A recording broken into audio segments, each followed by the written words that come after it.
want everything to be wonderful. And the hardest thing for me to deal with is that any decision we make, somebody's going to not be happy. Me, Michael, his parents, my parents, somebody. I can't make everybody happy. You know, we have no choice, in our opinion. We have no choice. We are in love, we got married, we want to have children, and we have been raised two religions. And Jesus Christ is the dividing issue. When we said this is it. We're going to be over because we can't make this work. And like she said, we did a lot of crying and decided, we didn't decide anything. We knew that we didn't want to be apart. So we're going to try to find ways to make this work.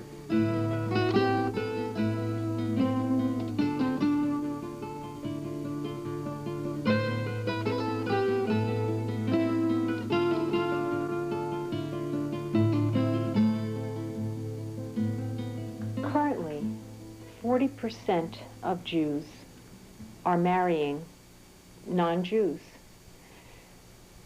Jews are very concerned with survival, and this high intermarriage rate really directly affects Jewish survival, and that's why we're so concerned. As a result of that concern, in 1978, the Reform movement in Judaism brought forth its outreach program.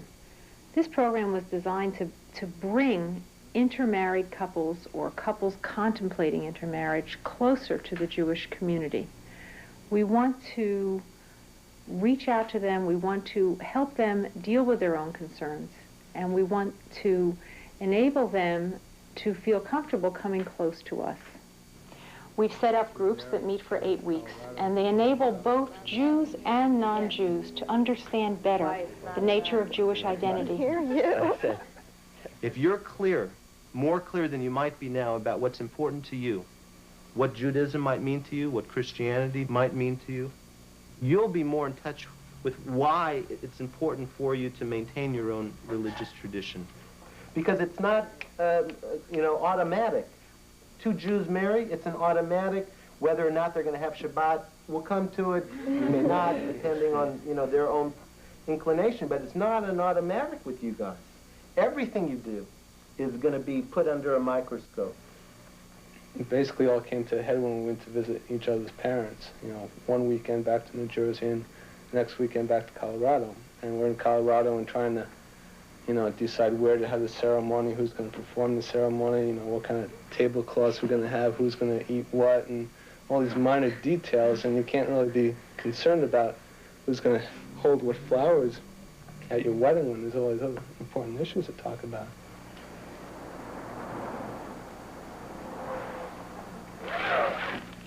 This looks pretty. Very traditional. Is that what you're after, something traditional? Well, either totally traditional or the extreme other way. Nothing in between. Well, I think that's the best one yet. Yeah? You want me to wear a gown, don't you? I really am not sure. That's pretty. And the other thing that they do is they give you a wrist. I think I'd prefer that. Although every time you go to hug people, then you're giving them an arm. Let's see how it works. When we went to visit his parents, I went with all of them to church. Yeah. And when we went to visit my parents, we all went to synagogue. So how was it in church? Alien. I mean, well, it was just very different. All the kneeling and the standing and just the mention of Jesus so much, it was like, geez. In my case, because Annette is not Jewish and because Annette believes in Jesus Christ, I have to look at how my philosophy, how Judaism approaches that. And I am going to look at that very carefully. I come from a conservative Jewish background where there was always a real strong sense of Jewish community. When I was a teenager, I became very involved in youth groups. I went to Camp Ramah a lot. I started to keep kosher and wear tzitzits. I really became a believer in Judaism. being raised in traditional Judaism, naturally, you would like to continue our faith. We weren't happy, but Annette is a wonderful, wonderful girl, and we love her. So what can I say? So we accepted. We have to be flexible. We want our children. We don't want to lose our children, and that's the important thing. If this makes him happy, that makes us happy, which is what it's all about. And if I could help in any way, I do that. This is, maybe you'd like to, these are our noodles that we put in our chicken soup. I suppose you know that. You didn't know we had that too, did you? Surprise. I truly believe that we can expose our children to the traditions of Judaism and the traditions of some form of Christianity which we have not decided on. And when that child becomes old enough to decide which they feel more comfortable with on a personal basis, they will decide. It is a personal choice. I'm here because Jane told me to come. Well, let's be brutally frank about it. Religion is a non-issue. Since I quit going to church at 16, I just haven't gone. It hasn't been that important to me. And it really hasn't been that important to Jane, apparently. We have a Seder dinner and do, you know, one or two Jewish type things. A lot of these issues are becoming more important to me as I grow older, and also now that I'm a mother. And it is an issue. It became an issue the first week Bobby was born. And although I don't feel like I can raise my son as an Orthodox Jew, because that would be hypocritical since I'm obviously not observant myself, and I'm an agnostic, don't really believe in God, but I don't want him to be raised as a Mormon either, so. We got a lot of salad. Oh, why? When Dan met my parents, things were very negative. My parents were totally disapproving that I should go out with a Mormon man. Kind of like beer. Kind of like beer. Everybody's here, all in one room. I think that Jane must have had her own feelings about bringing this man around, who indeed is very different, and he's not Jewish. I just feel like I keep my distance from him. Not from Jane or the baby or anything having to do with them as a family, but on a person-to-person basis, I keep my distance. I really feel like there's a person there that I don't know, and that it may take a long time for me to get to know. I remember telling a story about when I was a little kid and my brother and I went out and onto the river. We lived on the farm, and it was the middle of winter, and the ice broke through, and my brother pulled me out, and it's a dramatic story, and they said, "How come your parents let you out?" Well, I mean, they just weren't they weren't following me, you know. They weren't identifying with me. Right, they were thinking child abuse. A relationship for 4 years, we've never even really dealt with it. I mean, it was kind of in the back of our minds. You know, I would tell my mom I was seeing him kind of, brought him home twice in 4 years, that sort of thing. He was younger than me and he was in school, so Mom, don't ask me, you know, we're not going to do anything that's ridiculous. Why would we do anything now? So finally, when he was getting out of school, we sat down and we started talking about it. And basically I said, well, you know, I have no problem with you being Christian. It's fine, and I've gone to church with him, and it doesn't bother me, but I want my kids to be Jewish. I don't think we really discussed it. I just said, that's not fair. One thing that I've really noticed is that Nancy just has a much stronger need for some kind of religious affiliation than she did when we first got together. And I also find it fascinating that where I don't have that similar need, I still resist, you know, her identity in that respect. My first boyfriend wasn't Jewish. None of my boyfriends have been Jewish. And yet I was raised in a very strong Jewish family. And I was raised in a not very strong Jewish family, but I think, I mean, we could do worse than to raise children that turned out like my family, quite frankly. It must be so hard for the non-Jews to understand why the Jewish partner here, why it's important to them to be Jewish. Mordechai Kaplan referred to Judaism as a civilization. Some believing one thing and some believing something very different. You think every Jew in this room believes the same thing? you should only come to a congregational board meeting to realize there's 1,000 shapes and ways, because no one requires a certain set of beliefs to be Jewish. You don't have to believe in God, full member of the Jewish people. Impossible. Outrageous. You don't have to go to services at all. I don't mean, you know how many Jews don't go to services at all? What makes up this person? What's the baggage that makes up this person who wants very much to be continuing a civilization, and I'm going to refer to it often, not as a religion. Judaism never required a theology to be part of the group. You see, it's part of a group. Whenever I go to synagogue, no matter where it is, I know where to turn in the book, where the congregation is. I can go to any synagogue and they'll sing a song and I'll know it. And here we were at this Israeli restaurant, and all of it was there. I knew it all. And it felt familiar and it felt good. And to Michael, it was like noise, you know? I mean, it was, well, what it was to everybody, it was loud, but I mean, to me, I felt so warmed by it, and then all week I've been kind of frightened, because that is so much a part of me. And you say we grow up and we change and we have different cycles in our lives. When I'm with child, I'm going to want to return to that. We've already had to deal with that issue ourselves because we have a son. And I didn't realize how strongly I felt about being Jewish until the day my son was presented to me. The question really arises all at once. You've got to decide. That child was going to have a bris, and there was no question in my mind that my son, it wasn't our son, my son was going to have a bris. Think about what's happening. They're going to cut off a piece of my baby's penis, and they're going to be, you know, sitting around. Everybody's going to watch it. It's a, it's just a crazy, silly thing to do. You know, it doesn't seem to make sense. It's not a logical thing to do. But that's exactly the point. It was an emotional thing to do, that I wanted my son to have a bris. And we only had 8 days for me to impose my decision. Damn.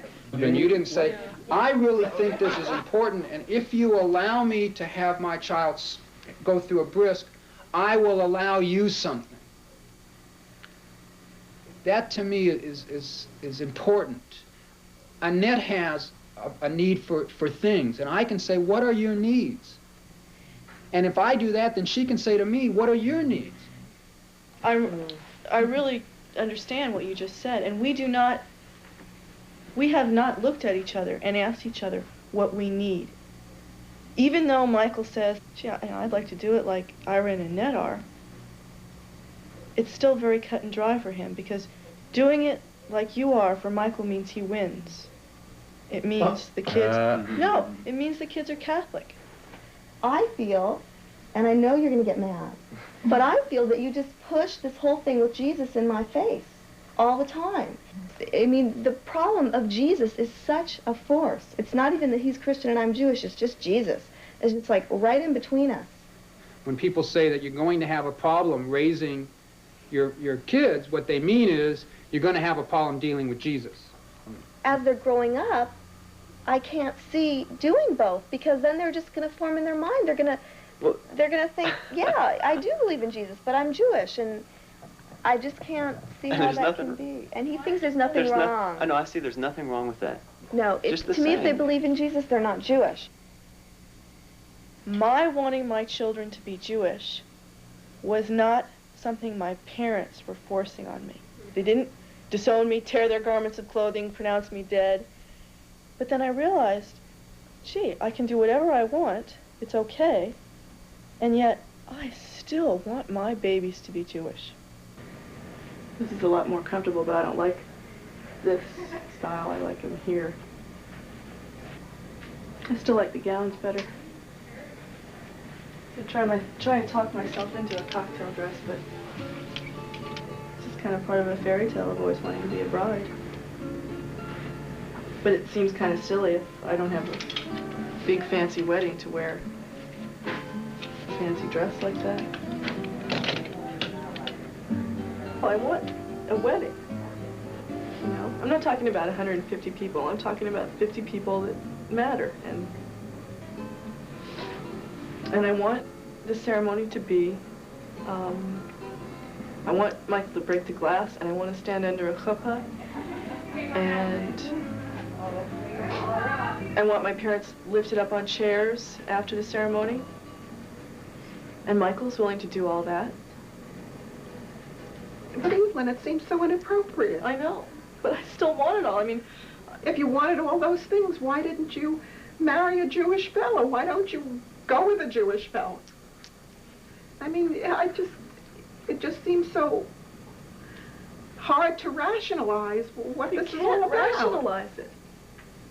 You can't. I mean, you want me to have all or nothing. And it didn't happen that way. I'm in between. It's very difficult for me to give you my approval on a wedding dress. It's probably one of the most difficult things that I do with you or that we talk about. Because somehow it seems to me that giving my approval on a wedding dress is giving my approval to the marriage. I have the most sensitive. He cares about me. He makes me feel good.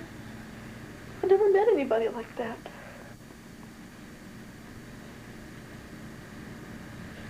I just can't see how you could possibly live a lifetime of Judaism with Michael. You don't feel like I have any of these Jewish values, or that you've instilled any of them in me, and you have. And I feel strongly Jewish. If I didn't, I wouldn't be seeking counsel. I would just say, to hell with it. I just think that you need to know what you were, what you came from, what you are, and now you have to project to yourself what 40 years down the road is what you're going to be. Who are you and what you're going to be? We bring into the world something the world needs, and that's worthwhile. And we're such a pitiful minority that if Jews don't see that and make that selection, they're not going to be any more Jews. My father asks me every week, no matter how often I tell him the answer, he asks me every week, will the child be raised Jewish? And I say, yes, the child will be raised Jewish. And to him, that means only Jewish. To me, it means, yes, the child will be raised Jewish, and the child will be raised Catholic. And I realized that it was very important to Annette to have a baptism. For me, that's a little frightening. And I don't know if I'm going to tell my parents when I do that. We were talking about doing it very quietly, you know, in a church, going there, because it's only between God and us and the child, so it really doesn't involve the family. So it's possible to do it that way.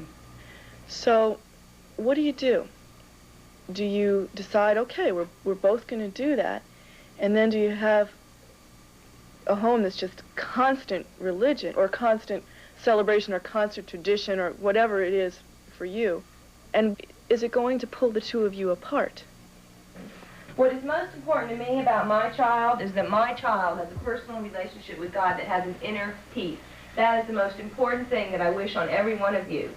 And we're going to baptize our little babies because of the way I was raised, and I will feel okay about it. And we're going to do whatever Jewish things that make him feel better. And we're going to do it. And this dumb kid's not going to know. It's for us. And when this kid is old enough to decide for themselves, they can pick, tell us that we're stupid because we're going to confuse our children. Well, I don't think one religion is the greatest thing in the world. No, but what is it about Christianity that you want? I don't know. It's ingrained in me. I go to church every Sunday, and it's the same old thing, and that's just the way it is. When we lived in Texas before we came out here, the context seemed to have a real important role. Nancy felt much more uncomfortable there because it was mainly a Protestant Christian type environment. I almost feel like when in Rome, do as the Romans. As if we stayed in Texas and had a family there, I would almost not want to raise the kids Jewish, you know, just because that would be really excess baggage there. I mean, that would really be held against them in a lot of ways. I think I would want to raise our children Jewish just because I like the feelings I have remembering growing up Jewish. It was real. I went to Sunday school, and I remember some of the holidays, not all of them, but it was a real warm feeling. I wouldn't mind if we lived in L.A. I mean, I wouldn't see that as a stumbling block. I would really hate to if I went back to my hometown to raise them Jewish. They have no Jews there. There are no Jews there. There is discrimination out there. I mean, they couldn't belong to the same country club that, you know, my family belongs to. Tom, I can't let you say that again. God. Have you been to Waco, Texas? Listen. It wouldn't be the coolest thing to be Jewish. If I was in Waco, Texas, I would yell to everyone that I was Jewish. Okay? You have a miserable life. That's right, I probably would. But maybe out of that whole crowd in Waco, Texas, 5 people would listen, and they'd cut out their narrow-mindedness.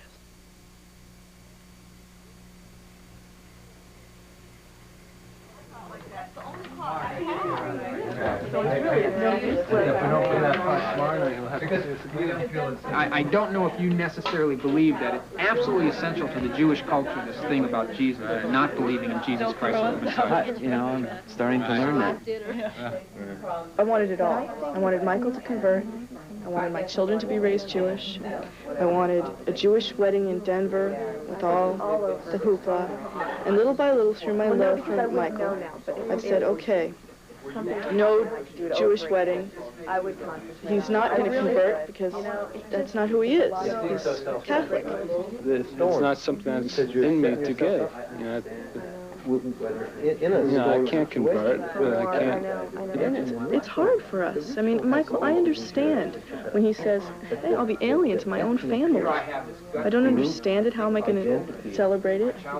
What do we do? You know, there's no answer. And when I think about the answer of, well, we're not married yet, we could just split. We wouldn't have to deal with this pain for the rest of our lives, you know? Where's that at?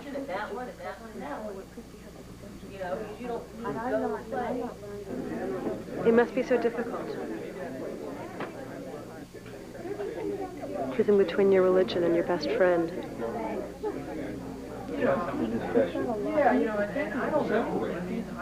And he is. He's my best friend.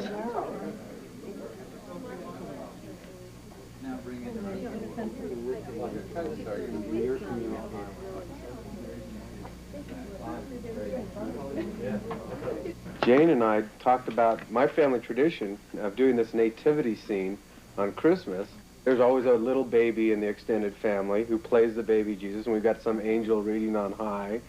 And, you know, just the little moving nativity scene. And it's usually, it's treated as just kind of a fun thing, but it's a tradition we've done. And Jane, well, tell your thoughts. Well, I was just, when Bobby was born, luckily there were other newer babies that year, so that Bobby didn't have to be baby Jesus last year, because that would have bothered me a whole lot. Baruch atah Adonai Eloheinu melech haolam, asher kitshanu b'mitzvotav, v'tzivanu lahadlik ner shel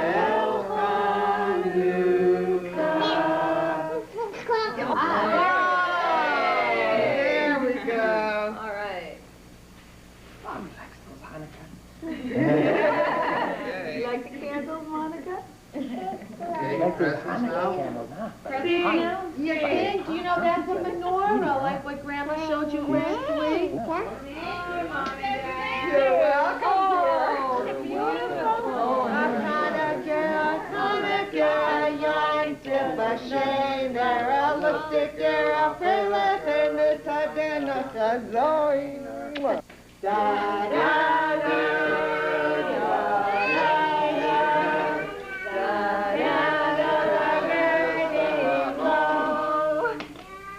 Well, one thing we talked about is that you're going to have to make more of an effort, because I have blended in and been able to, you know, get along and not feel uncomfortable when I'm around your parents and the rest of your family, and that's just, you know, we're great together, but you still feel this discomfort around my extended family. Nobody's ever tried to make me convert. I made it quite clear at the beginning that I simply wasn't going to, and that was that.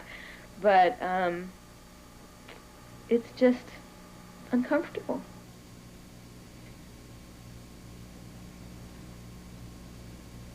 What do you want for your children? What do you want them to... To believe in? If the boy or girl, you know, the child was, you know, like Nancy, I mean, that's fine. And even if Nancy raised it strictly Jewish all the way, you know, I still don't see that as being negative. I mean, because I know her values, I know the way she looks at things, and... Would you even go so far as to see it as positive? Well, I hope so. I see her as positive.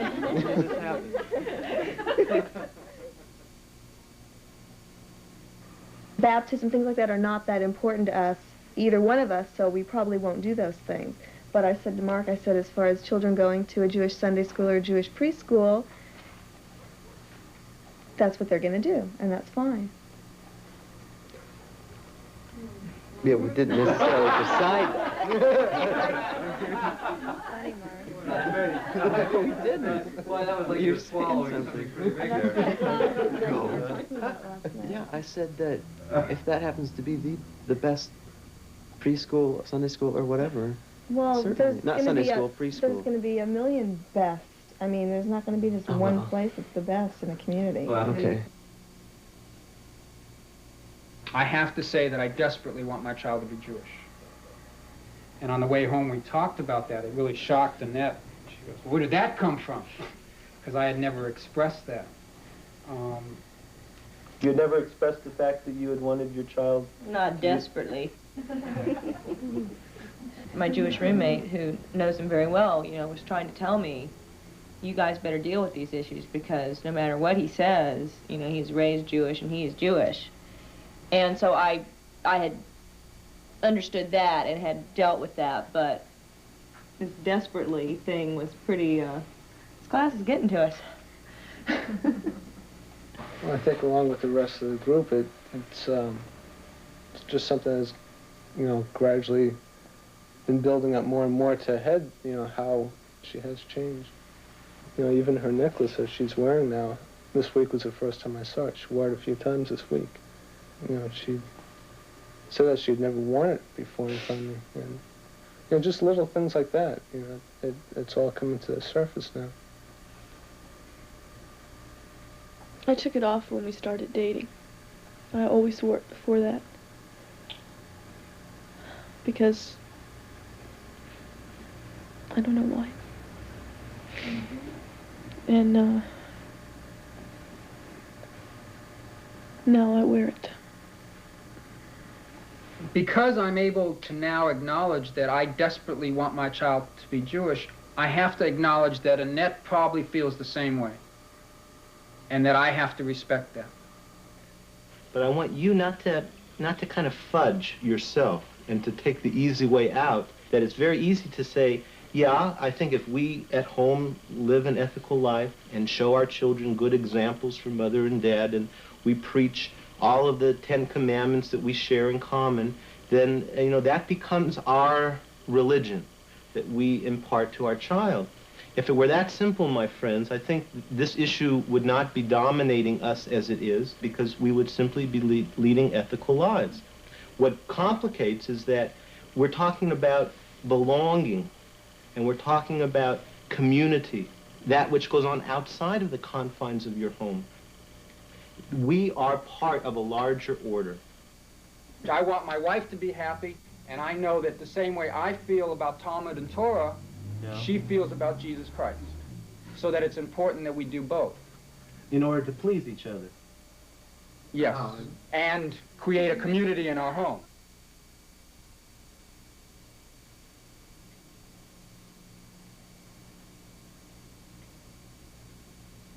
We meet at such a beautiful level